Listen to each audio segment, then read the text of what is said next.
I'd like to call the April 20th meeting of Judicial and Public Safety of DuPage County to order. And we can do a roll call. Chair Renahan. Here. Member Chaplin. Here. Member Covert. Member Desart. Here. Member Eckhoff. Member Garcia. Here. Member Kajewski. Here. Member Ozog. Here. Member Pachalski. Here. Member Schwarzy. Here. Member Selman. Here. Member Zay. All right, so this is exciting. A physical quorum of the members is physically present. So I will entertain a motion to permit those members not physically present due to coronavirus to participate in the teleconference. So moved.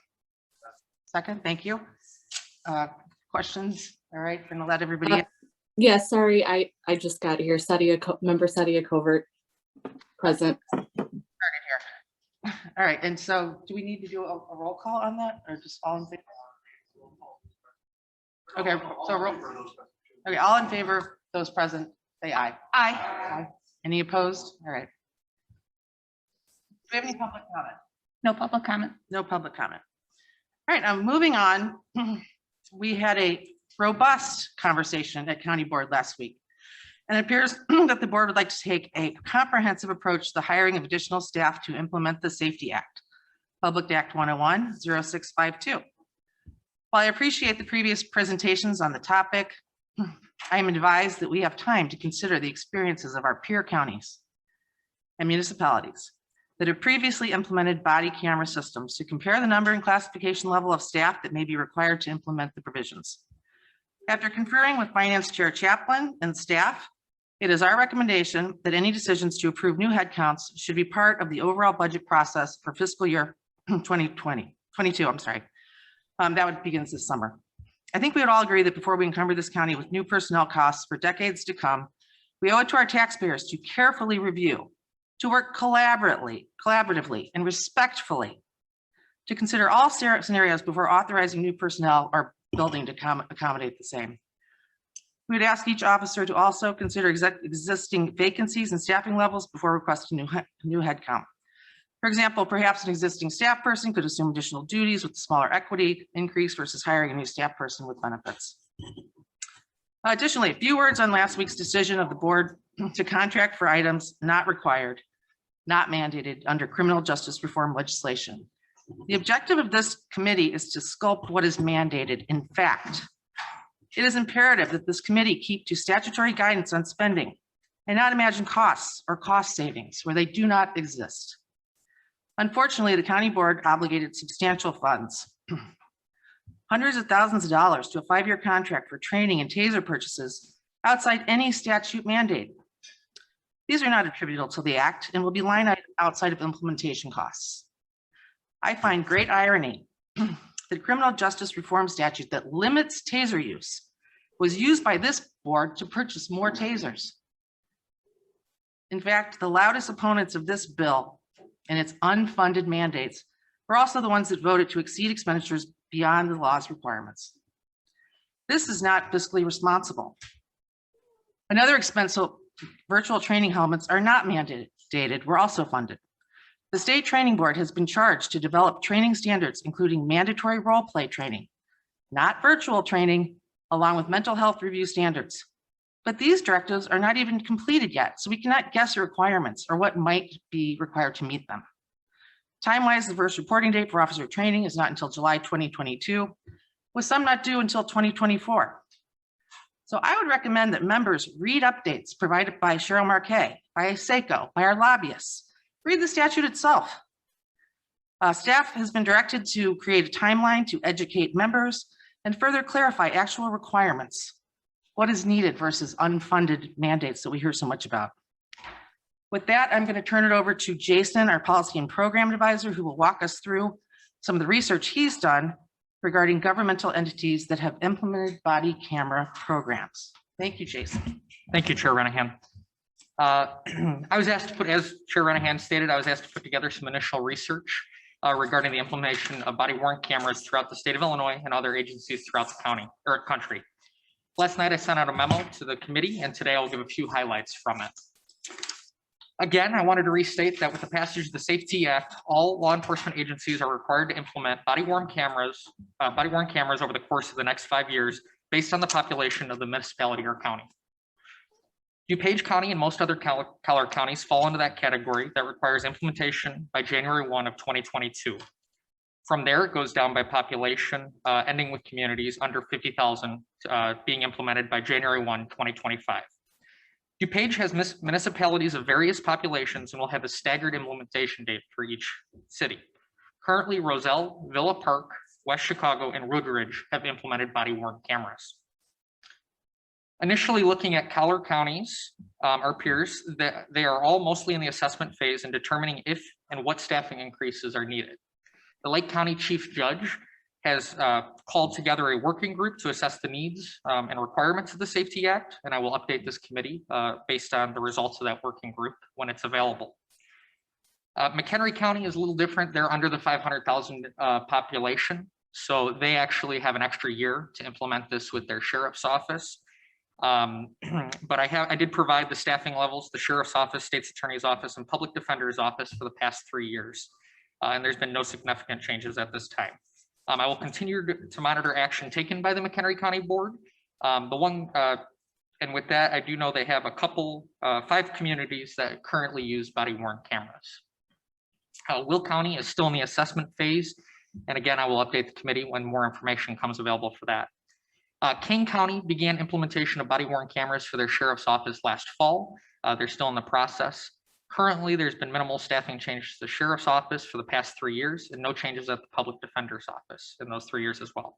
However, the state's attorney's office has seen an increase of 12 staff members. I cannot confirm that this is due to body-worn cameras, but I will follow up to see the reasonings for this increase. Some other government agencies outside of our Collier County peers, I've looked at various counties and municipalities throughout the state that I was aware that have purchased body-worn cameras and either called or reviewed their budgets to see staffing changes in the recent years. Originally, I looked at Cook County as they have implemented almost 7,000 cameras or body-worn cameras with the city of Chicago alone. However, it was very difficult to determine if any of their staffing changes are due to body-worn cameras. I'm going to try following up and digging in that their staffing levels are intense and the budget was very hard. So I'm going to try finding somebody to discuss and understand what they are doing there. I was also able to talk with the Chief Administrative Officer of Kendall County, who they have implemented body-worn cameras with their sheriff's office. At this time, there's been no increase, or they did have to pay for an increase to their Wi-Fi throughout their county buildings to allow upload speeds for the officer or the deputies to upload the videos while they're being recorded. As well, there hasn't been an additional request for staff yet. However, he anticipates that to be part of the budget discussion this year. And he said he will call me back and update me once he starts hearing from the entities. One out west is the city of DeKalb. They implemented body-worn cameras last fall. At this time, the only additional anticipated person due to body-worn cameras is hiring video specialist who's going to coordinate sending those videos to the state's attorney's office, redacting videos prior to release, and helping with FOIA assistance or FOIA requests. Another downstate is in 2017, the city of Peoria, Peoria County, and a few others actually were in a group together and they purchased body-worn cameras and received a grant through the Department of Justice. They received it and implemented body-worn cameras back shortly after that. Upon reviewing their staffing levels, the state's attorney's office for Peoria County has only seen one full-time increase since 2017. Additionally, the sheriff's office has seen an increase of 8.9 full-time equivalents. I have a call out to determine what those positions were specifically for, and I will update when I hear back. I also spoke with a captain for the city of Peoria's police department, and I inquired to what they did when they implemented body-worn cameras. He said that they originally utilized a tech administrator and a technical services lieutenant to provide support for implementation. Since then, they have hired a police video technician who, much like DeKalb, will be doing FOIA requests, sending things to the state's attorney's office, redacting videos and such. Looking outside of the state of Illinois, but prior to getting into my research on states and counties outside of Illinois, I do want to say that there are the 3 entities I looked at fall within 3 different states, California, New York, and Virginia, the state of Virginia itself. Each has their own evidentiary standards, ethical and ethical and legal requirements for attorneys, different requirements for body worn cameras, and laws that govern affected agencies. I just want to throw that caveat. I was able to talk to the deputy district attorney who coordinated implementation for body worn cameras with the Los Angeles District Attorney's Office. They had over 20 agencies that were working to get body cameras, and they created the unit from scratch. At the beginning, it was himself, a technical expert, and 2 paralegals who coordinated all the body worn camera videos amongst the law enforcement agencies and district attorney office itself. But body worn cameras are still new there, and they are continuously reviewing to see if additional staffing needs are warranted. As well, I was able to talk to an assistant district attorney for the Bronx who indicated that NYPD implemented body worn cameras in 2019, and it has been a benefit to help with prosecutions. At this time, she knew of a discovery clerk being hired due to body worn cameras, but no additional attorneys at this time. But if crime were to increase, she would think current levels would need to be reassessed. And last, outside of the state of Illinois, I looked at was the Commonwealth of Virginia. The Commonwealth of Virginia is a little different in the sense that they use a compensation board who determines the state's attorney staffing throughout the state for each of their counties. And what they do is they base it on felony defendants and population size. And there's one more crime factor, and I'm sorry, it's escaping me, the last factor of it. But then it's divvied up, and those are 100% paid by the state compensation board, the department that runs that. What they implemented in 2019, however, was a law that indicated for each local municipality that implemented body worn cameras, it would be for every 75 body worn cameras purchased, one entry-level assistant Commonwealth attorney would have to be funded by that locality. So that is something that the state of, or Commonwealth, I know it's a technicality, Commonwealth versus state, sorry, but Commonwealth of Virginia. They have seen some increases in attorneys through this process. But again, yes, the initial felony, also in Virginia, the Commonwealth attorney is required to prosecute all felonies, but they are not required to prosecute every misdemeanor depending on its low level ones. So based on my initial research, most of the staffing I've seen has been increased on technical staff members. However, as the Safety Act is still unique to Illinois and has not been fully implemented, it will be important to continue assessing the true needs and requirements of the law. Thank you. That's my initial research. The memo does dig in more. You'll see in the appendix, there's an article from a chief of police that did implementation that, he indicated that there's no easy answer to this, as I think all of us are kind of in that same boat. But it's a very nice article, as well as the appendices have these charts showing the staffing levels I was able to find from budgetary documentation. Well, thank you, Jason. I know you worked long and hard and went from coast to coast and all around DuPage County to give us some good information. Thank you, Chair. We have a question from member Tornatori. Oh, my apologies. Thank you. Okay. All right. With that, I will take a motion to approve the JPS minutes of April 6, 2021. So moved, Chaplain. Any additions or corrections? All right. All in favor? All in favor, say aye. Aye. Any opposed? Those are approved. I'll take a motion to approve budget transfers. Item 6A, 53090 to account 53830, $15,215 for the circuit court. Motion? Motion second? Sorry, who moved? Did you see? Who's the second? I'll second, Chaplain. Okay, thank you. Questions, comments? All in favor, say aye. Aye. Any opposed? That's approved.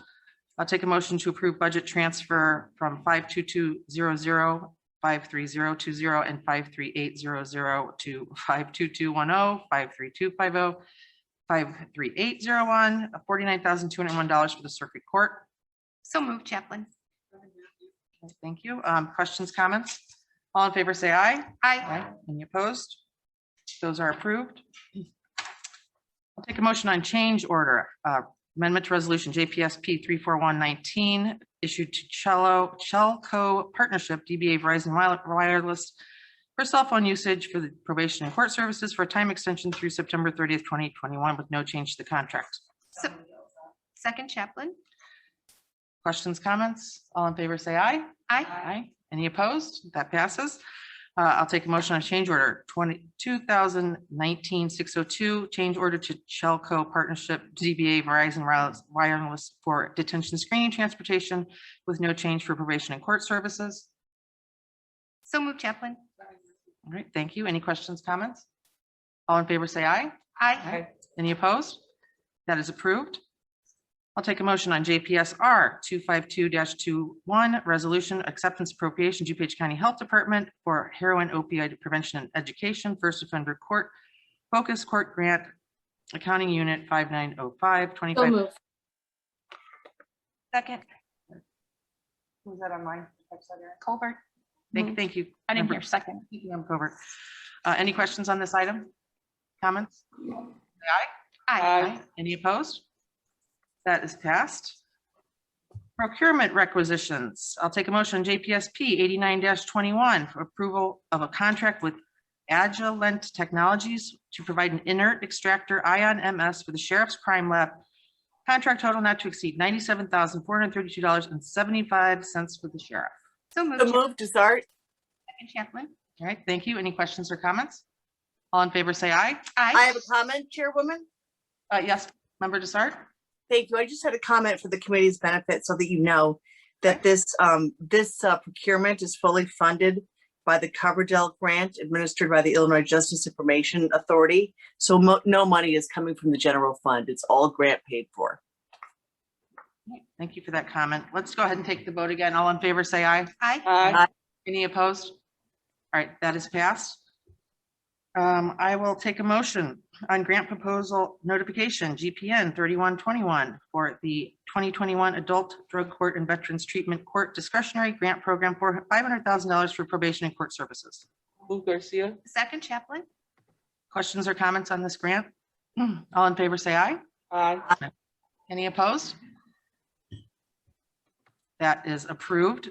I'll take a motion on GBN 3221 Focus Hope Grant FY21 DuPage County Health Department Hope Initiative $25,000 for probation and court services. So moved, Chaplain. Second Garcia. All right, any questions or comments? All right, all in favor, say aye. Aye. Any opposed? All right, that is passed. I'll take a motion to receive and place on file informational item Public Defender's Office 2021 Monthly Statistical Report. Second Garcia. All right, thank you. Questions or comments? Comment. Oh, where's my comment? On. All right, Dawn, member to start, yes? Thank you. I noted that on page 44, the separation of statistics regarding juvenile abuse and neglect and juvenile delinquency. So thank you for taking my suggestion to heart, Mr. York. It is appreciated. I had mentioned I'd like to see the separation a meeting or two ago, and that separation has happened. So I just wanted to share my appreciation. Thank you, Mr. York. All right, thank you, member to start for your input. We need to take a, did we take a? Okay, okay, so all in favor of receiving, placed on file, say aye. Aye. Aye. Any opposed? Okay, that is received and placed on file. And now we will move to old business. Member Chaplin. Thank you so much, Chair Renahan. Thank you for your opening comments. I agree they're spot on. So I just have some comments. It's my understanding that the majority of the items that were purchased last Tuesday at our county board meeting, agenda item JPSP 007121, the approval for the contract purchase order to Axon Enterprise to provide the sheriff's office with body cameras and taser devices, that all of that was received already except the virtual reality helmets. So if the sheriff's department is online, if somebody from the sheriff's office is online, I would like to know when that order was placed and the date of delivery and who signed for that delivery. Because we were told back in March, it would take 4 to 6 weeks at a minimum for us, and that was a soft estimate for the arrival of that equipment. So is anybody here to answer that question?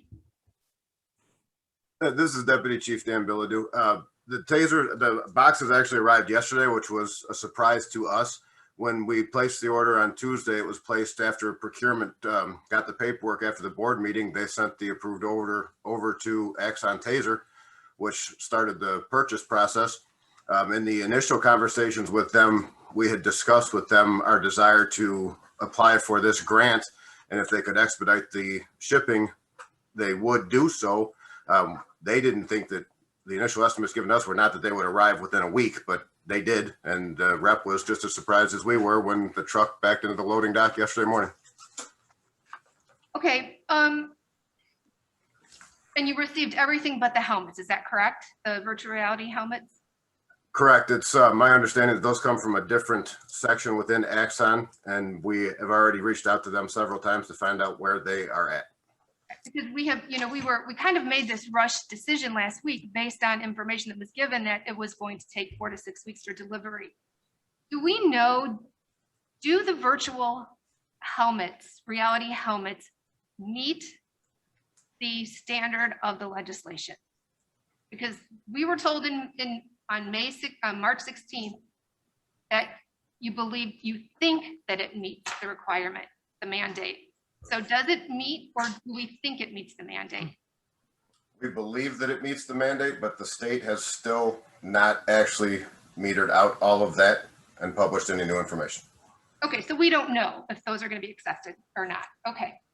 With regards to the tasers, according to the Illinois Police Association, on February 10th of 2021, on their website, they say that House Bill 3653 unreasonably restricts the use of less lethal options such as tasers, rubber bullets, and pepper spray.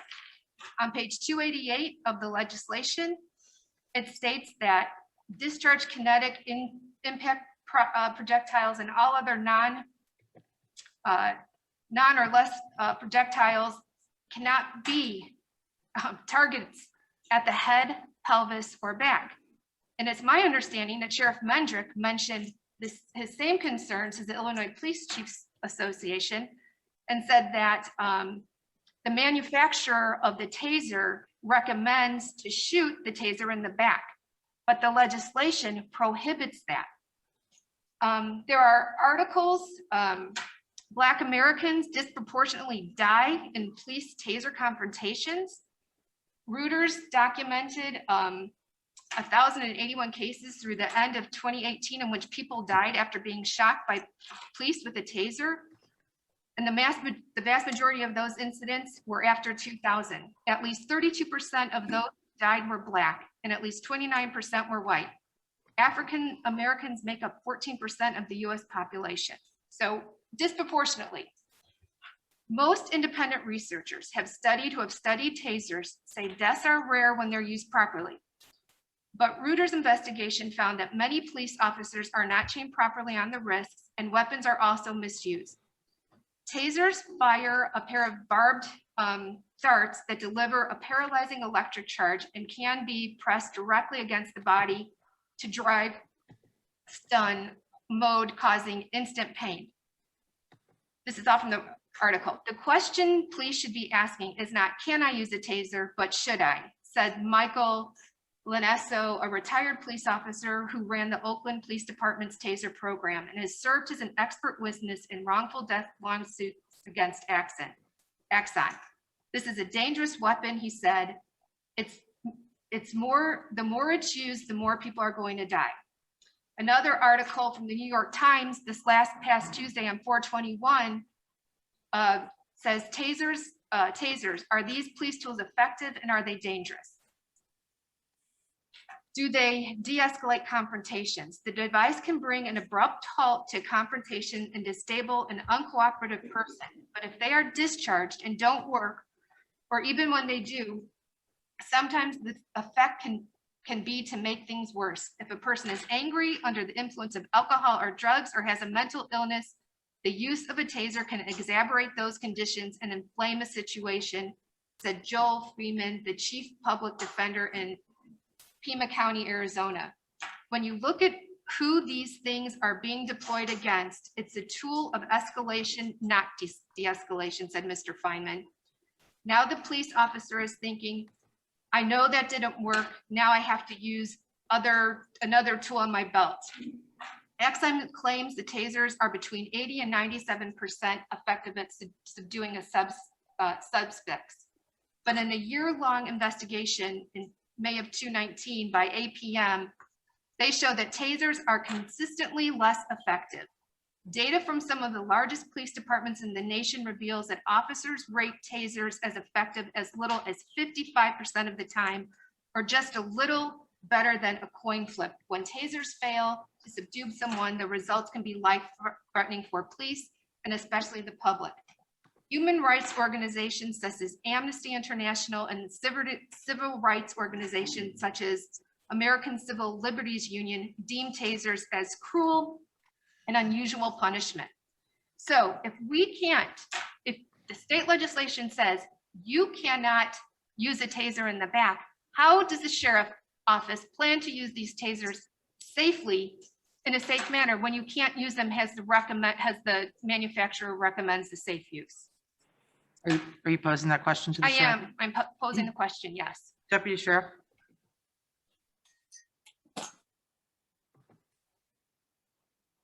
Deputy Sheriff Bilodeau, are you still on the line? Good morning. This is Undersheriff Moore. Just heard all of that. All I can tell you is the taser is one of the tools we have on our belt to use. In most instances, it is not lethal, but our weapon is. And any further questions on that, we can take, and then we'll do a little research and get back to you. I appreciate that. And I would like questions to that. I really want to know how you plan on using these safely and meet the intent of the legislation. So I'm really very deeply troubled. I feel that the board was not given accurate information and was misled on numerous items regarding House Bill 3653. And we could have very well just spent a little under $500,000 on items that do not fulfill the intent of the law. So I'm going to ask that the tasers and the virtual reality be returned to the vendor. I'm going to look for staff on guidance on this. And, I just think that the virtual reality, we can't confirm it meets the requirements. The legislation calls for role playing. And the tasers, it says, the legislation says you cannot shoot in the back, and that is the manufacturer's recommended use of the taser for the safest use. So, I don't know, does staff know how we can have these items returned? Do we have to do it by resolution, or how do we do this?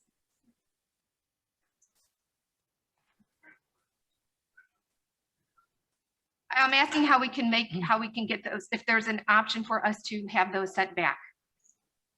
I'll allow it. Do we have I'm asking staff members that's why we have a committee, is to hash things out. And it didn't happen at county board last time. We had a 10-1 vote, and then it got flipped at county board. So let's have that conversation right now.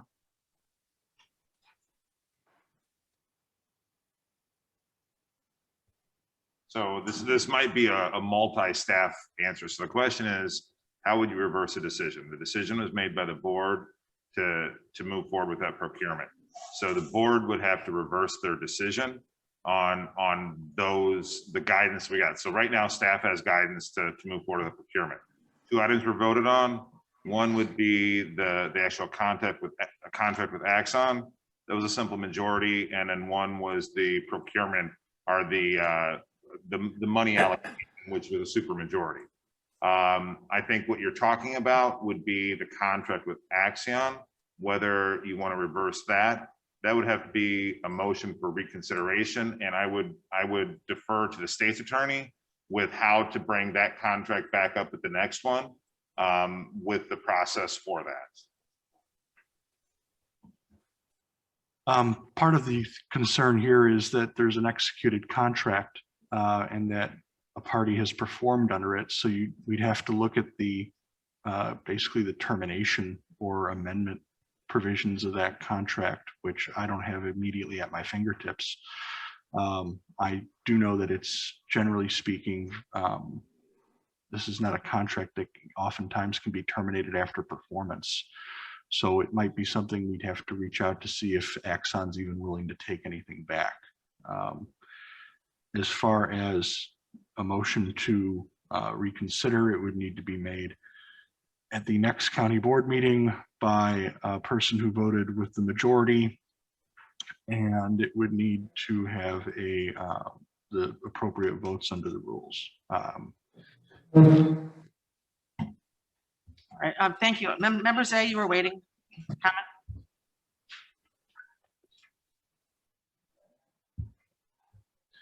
Thank you, Chair. Yeah, I just had a couple questions for Under Sheriff Moore. Are you more likely to die from a taser being, I guess, shot or implemented, or by your service revolver? What would be? Bring back the 80s, maybe. You're more likely to die by my service revolver or my automatic weapon than my taser. And just for the record, I cannot shoot anybody in the back with my weapon either. Okay, and then, I mean, here's my understanding is that tasers are for non-lethal force, which is something that I know the chairman is still upset about this, but since the JPS meeting and the county board, there was an incident of another person of color being shot when the person thought they were deploying their taser, but employed the revolver instead and killed that person. And I think what we're saying is that we want you, our sheriff's deputies, to have those options for non-lethal force, not only for yourselves, but for the residents of DuPage County. So in case there's a problem, like you said, you have another tool at your disposal. And as the sheriff said last week at the county board meeting, sheriff's deputies would rather use a taser for non-lethal force than pulling their gun and shooting somebody, which I think is very simple and should be brought up. I mean, are we saying we don't want tasers? And if something happens and we did not deploy tasers to our sheriff's deputies, we want them in a situation where they have to make a split decision. And instead of picking between a taser and a gun, they can't pick the taser. They can only pick the gun, which is going to wind up majority of the time, that suspect being shot. Is that what I'm hearing from my board member? I don't believe it. Again, by getting tasers and spending extra money, which again, maybe we could have had this debate if we had talked about this legislation on 3 occasions here at the county board, but we weren't allowed to. But again, we're leaders. Don't we want the use of non-lethal force to be the first thing? Don't we want our sheriff's deputies to be the best trained, have virtual training, train more on these, which only protects them and protects the residents of DuPage County? I mean, I don't understand this. So you're saying we don't want tasers. We'd rather have our sheriff's deputies deploy their guns and use lethal force instead of non-lethal force. That's what I'm hearing today. I'm 110% against. And I guess things change, things happen and that's why things aren't passed in committee. They go to the full county board for them to be voted upon. Yeah, respectfully, as you know, point of order here, I would like to respond and just say, you know, I think we all support our law enforcement, absolutely. And you know, we've already approved tasers in the past to be used. This was a modification far outside the scope of what we're dealing with here. We are trying to talk about implementation of new legislation that came through Springfield that many, many members complained about and wanted to talk about and say it's going to cost so much money. When quite frankly, you know what, almost $500,000 was spent on things that have nothing to do with that legislation. So I'd like to confine our conversation to the legislation. And I really think that's our job. And I think we all understand that. And all due respect, Madam Chair, I did. I was responding to Member Chaplin's comments. But I mean, I think, you know, we all would choose non-lethal force over lethal force. I think that's. But that's not what was said, Madam Chair. It wasn't. All right. Member Ozark. Welcome back. Go ahead. Hello, can you hear me now? Yes. Okay. I am very glad to be back here today. The first thing I want to point out to Mr. Zay is that we are leaders. I've seen at least 3 signs requesting that everyone, actually ordering everyone to wear masks while we're in this building. Every single person who has spoken today has kept their mask on while they speak. Point of order. I thought we were going to talk about the legislation and not have another lecture on masks. Well, we're supposed to be wearing masks. Everyone is. Mr. Zay, please comply with what we're expected in. My second point is, first of all, I'd like to ask Undersheriff Moore, have the virtual reality and the tasers been delivered?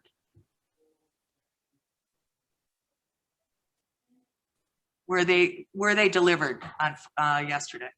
This is Deputy Chief Billy to Undersheriff Moore. I had to step out and take a phone call. The tasers were delivered, as we discussed earlier. The virtual reality headsets, which have not made it to us yet, and we're trying to find out where they're at. Okay, thank you.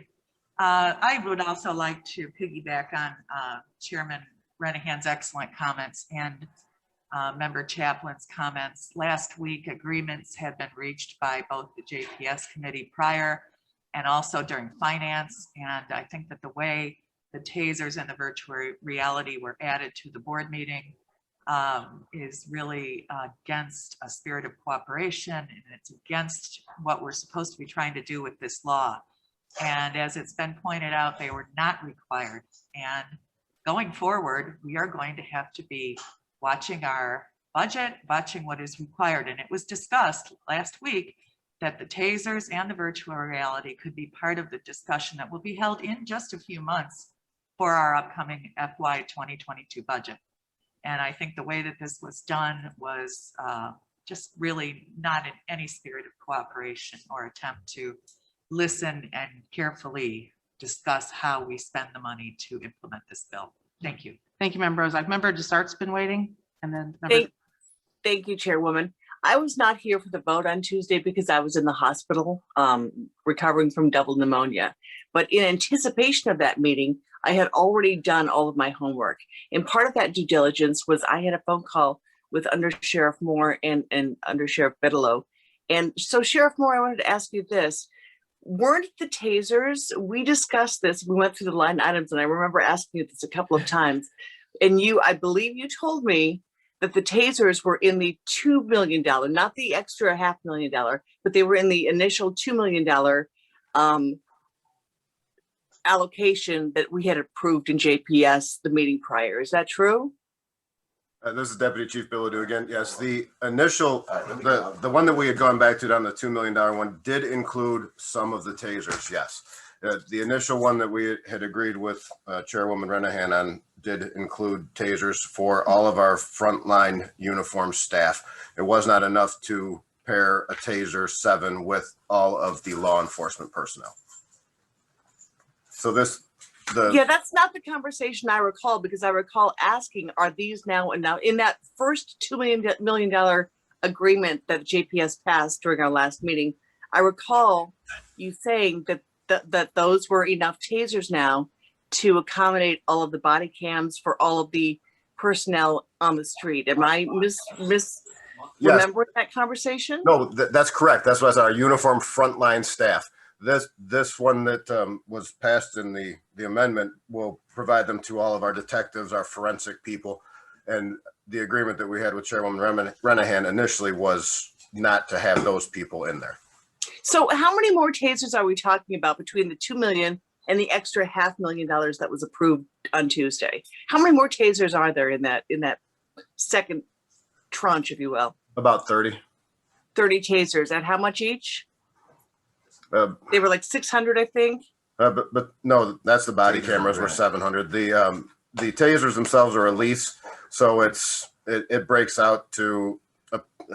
I don't have the exact number, but it's probably about $500 to $600 a year in the overall. All right, so let's say $600 a year. So of that $500,000, it seems to me that this argument on the floor right now is about tasers and the safety or not safety of tasers. But in that $500,000 extra dollars that this board approved on Tuesday, we're only talking about $18,000. $18,000 for the tasers. So let's take the taser piece out of this conversation, because it's such a fraction of that $500,000 that we burdened our taxpayers with. That is my comment, Chairwoman. The taser should be taken off the table because it's only $18,000 of a $500,000 contract. Thank you. I mean, quite frankly, I think it's more like 32 tasers. And at this point, I question the information that we're receiving, because it just doesn't jive. It's not consistent from moment to moment. Member Pachowski. No, at our county board meeting, if I recall, Member Krajewski brought an amendment, which after debate was passed 9-8. We then had extensive debate on this. The sheriff was on the line, the undersheriff was on the line, and I believe the end result was 14-3. So 14 members looked at this thing as a public safety measure, which I think said something. So those people who had a 9-8 vote were swayed to come to a 14-3 vote. And we're talking about a situation that was adequately debated, and we're talking public safety. And it just seems to me we're taking stuff personal. You know, we debated that, the amendment passed, it passed, and then we debated it, and then 14-3 was the bottom line vote, which I think is a significant issue in this case. Thank you. Thank you, Member Pachowski. Member Eckhoff, you've had your hand up. Thank you, Madam Chairman. Two things. Number one, regarding Jason's report, if he's still there, did he talk to our state's attorney, Bob Berlin, and our public defender, Jeff York, in not only putting together the information, but finding the sources of their information? At this time, sorry, is it on? Okay, I'm sorry. At this time, no, this was just initial cursory research that I conducted based on implementations that I found throughout the United States and through the body worn camera organization that's funded through the Bureau of Justice Assistance.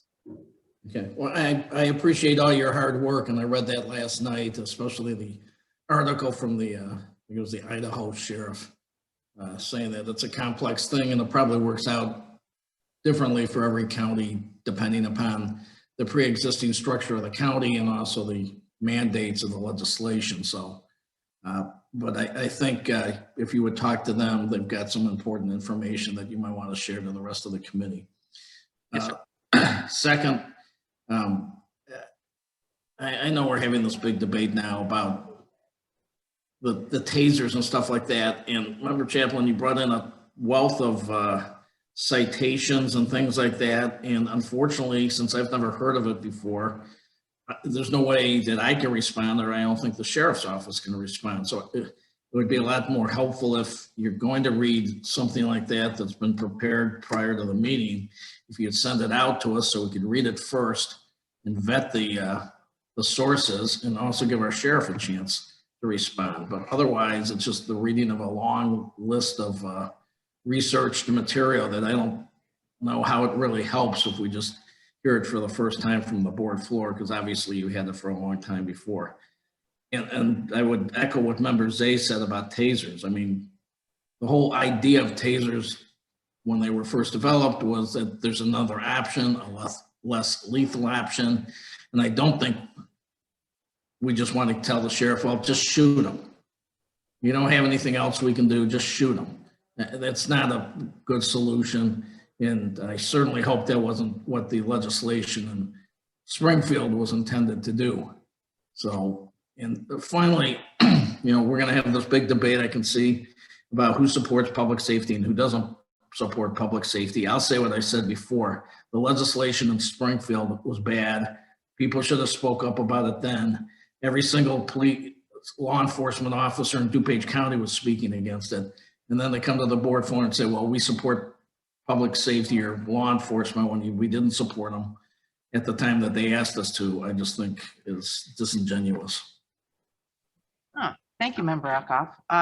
I'm going to let Member Chaplin respond, and then I see Member Krajewski, and then I think we probably, as a matter of time, we're going to have to move on. Yes, thank you so much. And actually, I did a lot of this research over the weekend, and I actually had a little minor surgery on Friday, so I didn't really do all of this ahead of time. But I do plan on sending this all out, all the links, all the information to the sheriff and all of the board members. My point is, the purpose of this legislation is criminal justice reform to save lives. There is study after study that shows tasers can escalate a situation and cause death. Blacks are disproportionately killed by tasers. Also, there's a great article by the University of Chicago that did a study on the Chicago Police Department. And their conclusion was that we find that the policy change led to a sharp increase in the use of tasers, but no decline in the use of firearms. So the tasers were used more, but there was no decline in the use of firearms. I think we need to be cognizant of the law. This law is to save lives, especially those of Black people. Tasers are very controversial and there's not a lot of studies out about them. I think if my fellow board members had accurate information on tasers, the vote might have been different last Tuesday, and that is my point. And of course, we don't want the sheriffs using their gun ever. We don't want them using a taser ever. They should be using de-escalation tactics more than using a taser. So I think there's a lot of information that was left out. I think we made an ill-formed decision based on a lack of information. And that is why I'm asking to reconsider it. Thank you, Member Chaplin. Can you get that information to Jason or myself to distribute to the committee? Thank you, Member Acca, for that suggestion. Member Krajewski, and then we're going to move on. Thank you, Chairwoman. And, you know, regarding your opening comments, I was probably the most vocal on this, and I said it from day one when you phone called me before even JPS that I was opposed to the reduction, and I was the only one at JPS that voted against it.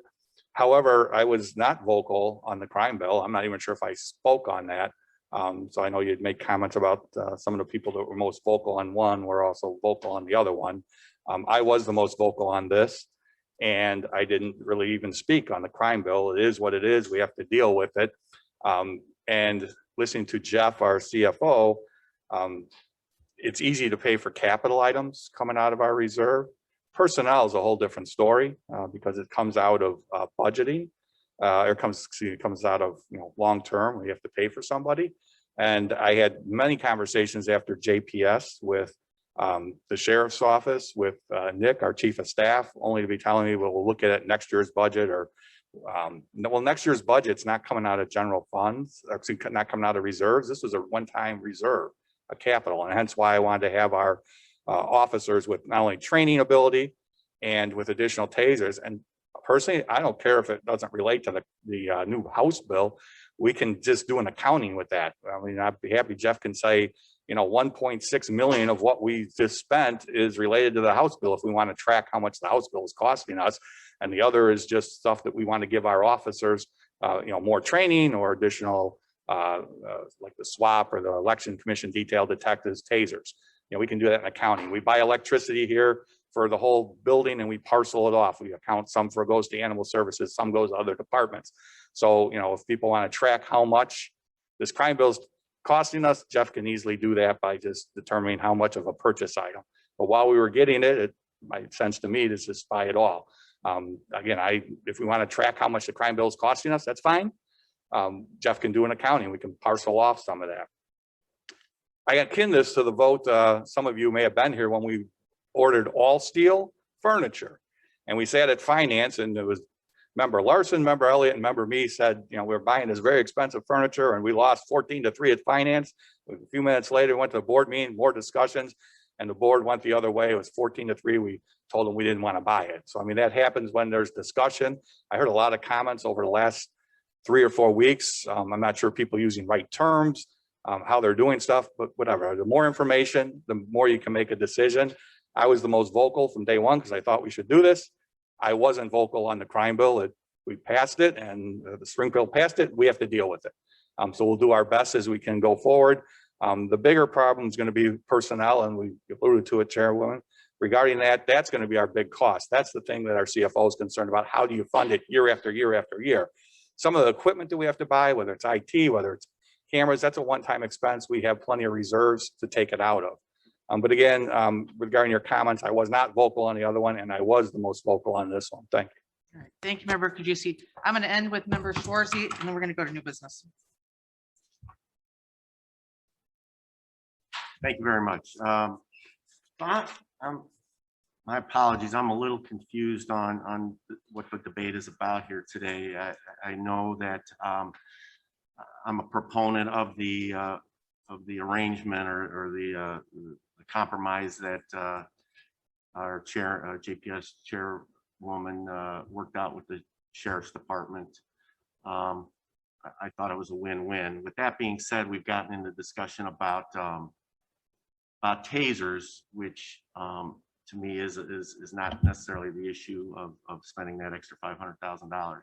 But my question is for Deputy Sheriff or Deputy Chief Bilodeau, when it comes to police hand-to-hand combat, what are the statistics regarding the use of tasers and hand-to-hand combat? And then does hand-to-hand combat lead to more shootings or anything along those lines?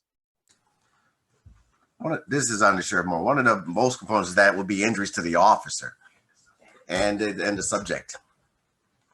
And as far as the statistics go, I'll have to look into that and get back to you like some of the other information for today. Okay, thank you. Thank you, everyone, for your comments. With that, we'll move to new business. Any new business online? Members A.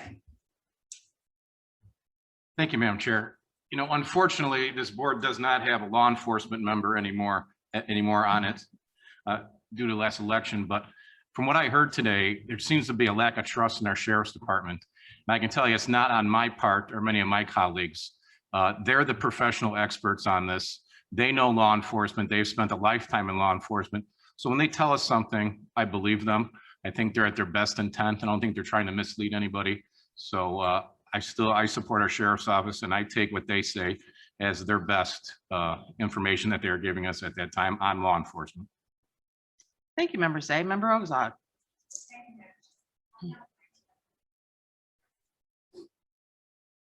Thank you. I'm now in my 10th year on public boards. And one thing that I have always followed is that going into reserves is a really serious matter. And that's what we were called to do last week so that we could fulfill what we're supposed to be doing with this. A compromise was reached, and less than 24 hours before our meeting, everything changed and the compromise was thrown out the window. And the issue here is how much did we need to spend for the actual implementation of what's required from this new legislation for criminal reform. And I am still offended by the fact that our plan was changed and extra things were added. And that's the issue here. These are things that are not required by the legislation. And going forward, we're going to need to be really careful with how we spend and what we add. Thank you. Okay, thank you. Let's confine our discussion, I think, to new business. Any new business? Any further new business? All right, all in favor of adjourning, do we have a motion? Second?